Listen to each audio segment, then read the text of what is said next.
খুবই সহজ একটা ইফতার রেসিপি। পাউরুটি দিয়েই এই রেসিপিটা বানিয়ে নেওয়া যায়। রেসিপিটা বানানো অনেক সহজ আর খুব সহজেই ঝটপট বানিয়ে নিতে পারবেন। হাতে যদি কম সময় থাকে, কম সময়ের মধ্যেই এই রেসিপিটা বানিয়ে নেওয়া যায় আর এটা খেতে কিন্তু অনেক মজার হয়। তাহলে চলুন রেসিপিটা দেখে নেওয়া যাক। আমি এখানে একটা কড়াইয়ের মধ্যে দিয়ে দিলাম 1 পিস মুরগির মাংস, দিয়ে ঢাকনা দিয়ে ঢেকে এটাকে সিদ্ধ করে নিলাম। এই মাংসটা সিদ্ধ করে নেওয়া হয়ে গেছে। এখন আমি এটাকে তুলে নিচ্ছি। তুলে নিয়ে তারপর একটা বাটির মধ্যে নিয়ে নিচ্ছি। আমি এখানে ছোট সাইজের 3টা আলু সিদ্ধ করে নিয়েছি। এখন আলুগুলোকে আমি এরকম একটা গ্রেটার দিয়ে গ্রেট করে নেব। আপনারা চাইলে আলুটাকে হাত দিয়েও মাখিয়ে নিতে পারেন, কিন্তু খেয়াল রাখবেন যেন দলা না থাকে। তারপর এখানে বুকের যে মাংসটা ছিল ওটাকে আমি ছোট করে কেটে দিয়ে দিলাম। 1/2 টেবিল চামচ দিয়ে দিলাম কালো গোলমরিচের গুঁড়া, 1 টেবিল চামচ চিলি ফ্লেক্স, 1 টেবিল চামচ চাট মশলা, 1 টেবিল চামচ মিক্সড হার্ব আর দিয়ে দিলাম স্বাদ মতো লবণ। তারপর এখানে দিয়ে দিলাম 2 টেবিল চামচ পরিমাণ টমেটো কেচাপ দিয়ে এখন হাত দিয়ে খুব ভালো করে মাখিয়ে নেব। খুব ভালো করে মাখিয়ে নিতে হবে যেন আলু, মুরগির মাংস আর মশলাটা খুব ভালোভাবে মাখানো হয়। খেয়াল রাখবেন। আমার এখানে সবগুলো মাখিয়ে নেওয়া হয়ে গেছে। এখন আমি এটাকে একটা সাইডে রেখে দেব। এরপর একটা বাটি নিয়ে নিয়েছি। বাটির মধ্যে আমি একটা ডিম ভেঙে নিচ্ছি। আমি এখানে আপনাদেরকে একটা ডিম নিয়ে দেখাচ্ছি। আমার কিন্তু পরবর্তীতে আরও 2টা ডিম লেগেছে, তাই আপনাদের আরও বেশি লাগতে পারে। এরপর এখানে আমি নিয়ে নিয়েছি পাউরুটি। এখন এই পাউরুটিগুলোকে আমি 1 পিস করে নিয়ে সাইডের যে ব্রাউন কালার অংশটা, এই অংশটাকে কেটে বাদ দিয়ে দেব।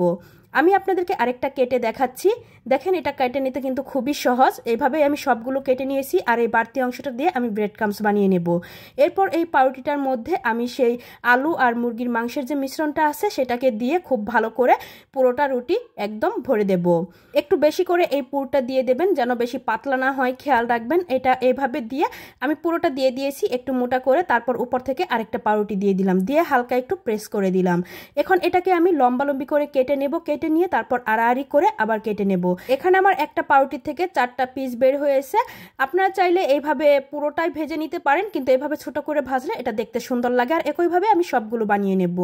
এখন আমি এখানে সেই ডিমের মধ্যে নিয়ে 1 পিস করে এই নাস্তাটা নিয়ে তারপর ডিমের মধ্যে এভাবে ডুবিয়ে নেব।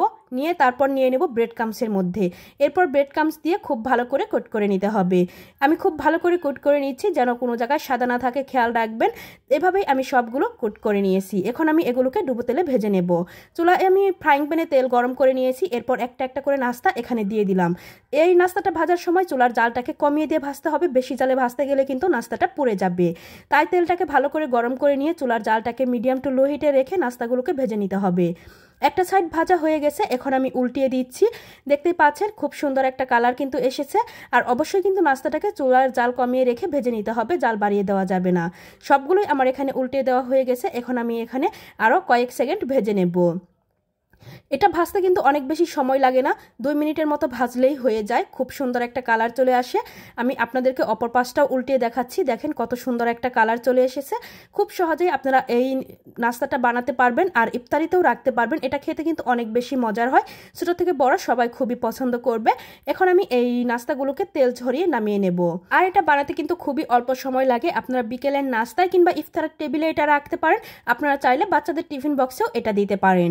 চাহল চলুন এখন আমি এটাকে আপনাদেরকে পরিবেশন করে দেখাচ্ছি। আমার ভিডিওটি যদি আপনাদের ভালো লেগে থাকে তাহলে প্লিজ আমার পেজটা ফলো দিয়ে পাশে থাকবেন। সবাই ভালো থাকবেন। আল্লাহ হাফেজ। আসসালামু আলাইকুম।